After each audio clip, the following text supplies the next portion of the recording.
চেন্নাইয়ে বাংলাদেশ বিরোধী বিক্ষোভ, নারী সহ গ্রেপ্তার 500। আসসালামু আলাইকুম, আপনাদের সাথে রয়েছে আমি মোহাম্মদ রফিকুল ইসলাম। শুনছিলেন সংবাদ শিরোনাম, এবার বিস্তারিত। ভারতের তামিলনাড়ু রাজ্যের রাজধানী চেন্নাইয়ে বাংলাদেশ বিরোধী বিক্ষোভ থেকে 100 নারী সহ 500 জনকে গ্রেপ্তার করেছে পুলিশ। এই বিক্ষোভ চেন্নাইয়ের উপকূলবর্তী রাজা রথীনাম স্টেডিয়ামের সামনে অনুষ্ঠিত হয়। বিজেপি, আরএসএস, এডিবিপি, হিন্দু মুন্নানি এবং অন্যান্য কর্তৃত্ববাদী সংগঠনের সমর্থকরা এতে অংশ নেন।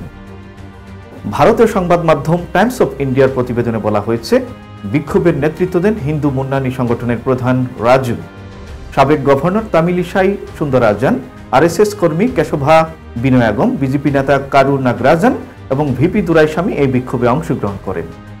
বিক্ষোভস্থল রাজা রথীনাম স্টেডিয়ামের কাছাকাছি হলেও বাংলাদেশ উপকমিশনের অবস্থান অলুয়ারপেটে, যা স্টেডিয়াম থেকে প্রায় 7 কিলোমিটার দূরে।